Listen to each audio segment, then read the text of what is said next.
بسم اللہ الرحمن الرحیم۔ وہ ایک طوفانی رات تھی جب میرے سامنے صرف دو راستے رکھے گئے، بیوی کو چھوڑ دو یا گھر سے نکل جاؤ۔ میں نے اپنے فالج زدہ والد کی طرف دیکھا جن کی آنکھیں بے بسی کے آنسوؤں سے تر تھیں، مگر اپنے بیٹے کے حوصلے پر فخر تھا۔ ان کے ٹمٹماتے چہرے اور آنکھوں کی چمک مجھے بتا رہی تھی کہ مرد بن کر جیو، اور مرد اپنی شریک حیات کو اکیلا نہیں چھوڑتا۔ میری بیوی ایک کونے میں سہمی ہوئی کھڑی میری طرف ملتجی نظروں سے دیکھ رہی تھی۔ میں نے ایک نظر سب پر ڈالی، اپنی بیوی کا ہاتھ پکڑا اور گھر سے نکل گیا۔ میری جیب میں صرف 500 روپے تھے، مگر حوصلہ پہاڑ سے بھی بلند تھا۔ یہ حوصلہ اس رات مجھ میں کہاں سے آ گیا نہیں جانتا، مگر اتنا جانتا ہوں کہ اس رات میں دنیا کی ہر طاقت سے ٹکرا سکتا تھا۔ مہرالنساء مجھے ایک حادثے میں ملی۔ شادی کی رات پہلی بار اسے دیکھا۔ شادی کیا تھی؟ جرگے کا ایک فیصلہ تھا جو دو خاندانوں کے بیچ دشمنی کو صلح میں بدلنے کے لیے دیا گیا تھا۔ مہرالنساء کے بھائی چچا نے میرے بھائی کو قتل کر دیا تھا۔ وہ تو جیل چلا گیا، مگر دشمنی دونوں طرف بن گئی۔ آئے روز ایک دوسرے پر گھات لگا کر فائرنگ کرنا، دونوں طرف زندگی اجیرن تھی۔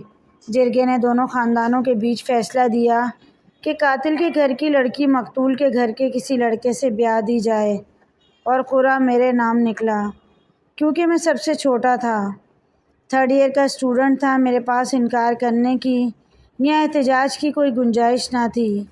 دبے لہجے میں احتجاج کیا بھی، مگر مجھے سب ایسے دیکھ رہے تھے جیسے میں دنیا کا سب سے بڑا بےغیرت انسان ہوں۔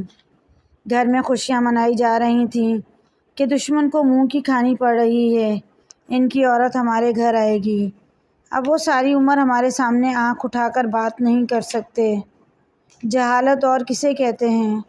غیرت کے نام پر قتل کرتے ہیں اور صلح کے نام پر عورتوں کو بھیڑ بکریوں کی طرح انا کی بھینٹ چڑھا دیتے ہیں۔ نکاح ہوا اور مجھے اس کے کمرے میں بھیج دیا گیا۔ سادہ سے لباس میں ایک گٹھڑی نما لڑکی چارپائی پر خود کو چادر سے لپیٹے بیٹھی تھی۔ عجیب سی کیفیت ہو رہی تھی، جیسے ٹرانس میں چل رہا ہوں۔ نکاح کیسے ہوا؟ مولوی نے کیا کہا؟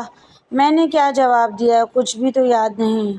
دل بجھا بجھا سا تھا، کوئی خوشی، کوئی امنگ، کوئی جذبہ کچھ بھی موجود نہیں تھا۔ اب بیڈ پر بیٹھی اس گٹھڑی کو دیکھ کر مزید وحشت ہو رہی تھی۔ یہ کیا میرے سن بونٹ دیا گیا ہے؟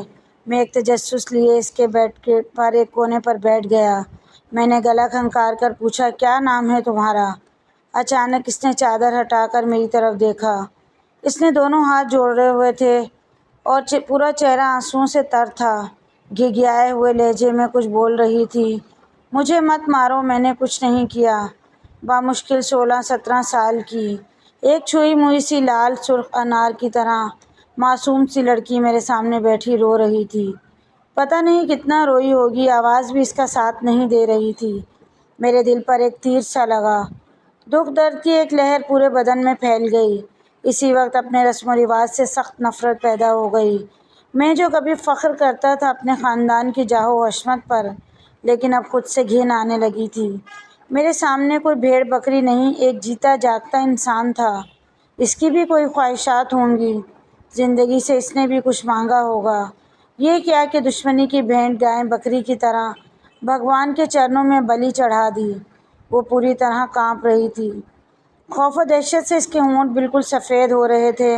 میں اٹھا اور پانی کا گلاس جو کہ ٹیبل پر پڑا تھا لا کر دیا، اور وہ ایک ہی سانس میں چڑھا گئی۔ تم کیوں ایسا سمجھ رہی ہو میں تمہیں ماروں گا؟ کیا میں تمہیں ایسا لگتا ہوں؟ اس نے سر کو ہلکا سا دائیں بائیں ہلایا، مگر بولی کچھ نہیں۔ بس ڈری سہمی ہوئی ہرنی کی طرح میری طرف دیکھ رہی تھی، اور جو رحم اور ہمدردی کے جذبات تھے اچانک پیار میں بدل گئے۔ اس معصوم سی لڑکی پر بہت پیار آیا۔ میں نے اسے کمبل اڑایا اور سلا دیا، مگر وہ چپ چاپ لیٹی رہی، مگر سو نہیں رہی تھی۔ مجھے سمجھ نہیں آ رہی تھی کیسے اس کا ڈر ختم کروں۔ وہ رات گزر گئی، صبح میں جلدی اٹھ کر باہر چلا گیا، مگر مجھے معلوم تھا اس پر سارا دن کیا گزرے گی۔ میں پہلی بار سارا دن بے چین رہا، کسی چیز میں دل نہیں لگ رہا تھا۔ رہ رہ کر اس معصوم سی لڑکی کا خیال آتا تھا۔ پتہ نہیں اس پر دن بھر کیا بیت رہی ہوگی۔ بس رات کا انتظار تھا۔ سارا دن مٹر گشت کر کے رات گھر آیا تو اسے کچن میں برتن مانجتے ہوئے پایا۔ میں خاموشی سے اپنے کمرے میں چلا گیا۔ رات وہ آئی تو اسے دیکھ کر دل مسوس کر کے رہ گیا۔ ایک دن میں مرجھا چکی تھی۔ اس رات اس سے بہت باتیں کی، بہت معصوم تھی، بہت تسلیاں دی، سمجھایا۔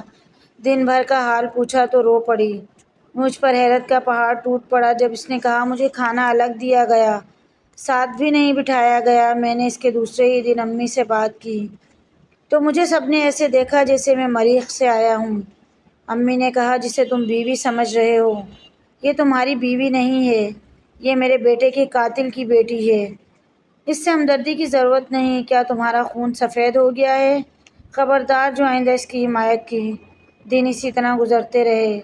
جب مہینے بعد امی اور بھابھیوں کی طرف سے تکرار ہونے لگی کہ اسے طلاق دے کر فارغ کر دو، دشمن کے دل میں آخری کیل بھی پیوست کر دو، مگر میں نے انکار کر دیا۔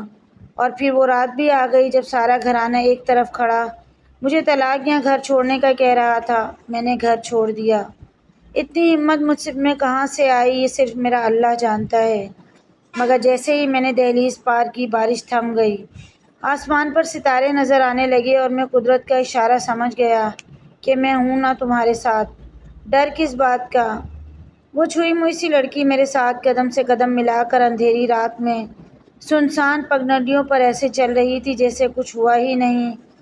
میرے دماغ میں جھکڑ چل رہے تھے اور اسے دیکھا تو موصوفہ جگنو پکڑ پکڑ کر دوپٹے میں قید کر رہی تھی۔ مجھے بے اختیار ہنسی آ گئی۔ ساری تکلیف اور آنے والے اندیشے بھول گیا۔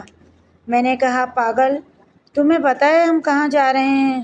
وہ میری طرف بے فکری سے لہجے میں دیکھ کر بولی، مجھے کیا کرنا ہے معلوم کر کے، تم ہو نا اب میرے ساتھ، اب مجھے ڈر نہیں لگتا کسی سے بھی۔